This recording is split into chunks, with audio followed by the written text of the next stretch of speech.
میں عرض کرتا ہوں انشاءاللہ، آپ کے لے لیتے ہیں۔ دیکھیں ہمارے نبی کریم صلی اللہ علیہ وسلم جب تشریف لائے تو آپ نے جن رسومات کو اسلام کے بالکل خلاف پایا اور ان میں اصلاح کی کوئی گنجائش نہیں تھی، ان کو تو آپ نے ختم فرما دیا،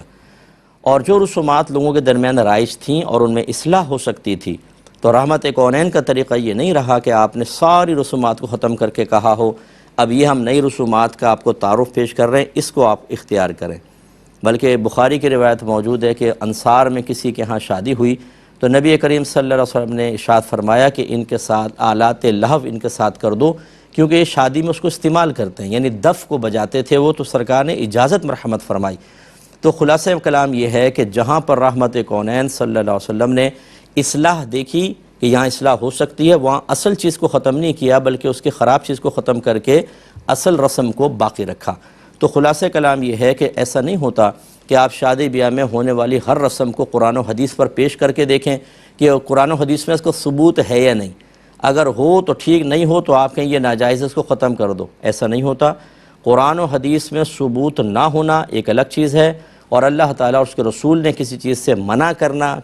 کیا جانا ان کی طرف سے ایک الگ چیز ہے۔ آپ کو یہ دیکھنا ہوگا کہ جو رسومات ہو رہی ہیں ان کو منع تو نہیں کیا نبی کریم نے، اگر نہیں کیا تو بالکل آپ کر سکتے ہیں۔ جیسے یہ ہمارے ہاں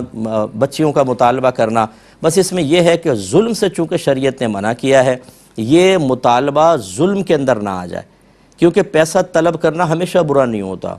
برا ہوتا ہے جو بلا ضرورت انسان مانگے ہاتھ پھیلائے اور اپنے آپ کو ذلت پر پیش کرے، اس کو نبی کریم نے منع فرمایا۔ باقی دوست احباب ایک دوسرے سے کچھ طلب کر لیں، جیسے رحمت کونین صلی اللہ علیہ وسلم حضرت بریرہ رضی اللہ تعالی عنہا کے گھر گئے، وہ کنیز تھیں، آزاد کردہ بی بی عائشہ صدیقہ رضی اللہ تعالی عنہا کی عمر رسیدہ خاتون تھی، سرکار ان کے دلجوئی کے لیے کبھی کبھی وہاں چلے جاتے تھے،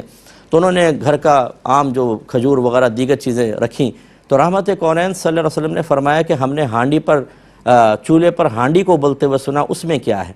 تو بتایا گیا رسول اللہ وہ صدقے کی بکری ہے۔ سرکار نے فرمایا تمہارے لیے صدقہ ہے، ہمارے لیے ہدیہ ہے، لے کر آؤ۔ ابھی دیکھیں خود سرکار نے مطالبہ فرمایا، ہر مطالبہ منع نہیں ہوتا، تو یہ مطالبہ بھی شرعاً جائز ہے، لیکن چونکہ ظلم شریعت نے منع کیا ہے، ظلم کا مطلب اس طرح کا کوئی عمل کرنا کہ سامنے والے کو بلا اجازت شرع روحانی، جسمانی یا مالی تکلیف پہنچے، یہ ہو سکتا ہے کہ وہ کم پہ راضی نہ ہونے، ہم تو نہیں لیں گے، زیادہ دو زیادہ دو زیادہ دو، اور بیچارہ دولہا اتنا زیادہ نہیں دے سکتا لیکن وہ بڑی مجبوری میں دیتا ہے۔ یہ مطالبات خواتین کے ٹھیک نہیں ہوتے۔ شادی بیاہ کے موقع پہ ایسا نہیں ہوتا کہ دولہا کو قارون کا خزانہ مل جائے گا بیچارہ، اور اس کے گھر کے صحن سے پیٹرول نکل آئے گا اور گورنمنٹ اس کے اوپر رائلٹی دینا شروع کر دے گی۔ وہ سمجھتے ہیں پتہ نہیں شادی ہو رہی ہے تو اس کے پاس بہت سارا پیسہ ہوگا، اور بیجا مطالبات، جوتی چھپائی کی الگ رسم، دودھ پلائی کی الگ رسم، اور پتہ نہیں دوپٹہ کھچائی کی علیحدہ رسم، یہ عورتوں نے کمائی کے دھندے بنا رکھے ہیں۔ اس طرح کی رسومات کہ جس میں سامنے والے کی دل آزاری ہو، تکلیفیں ہو، منع ہے۔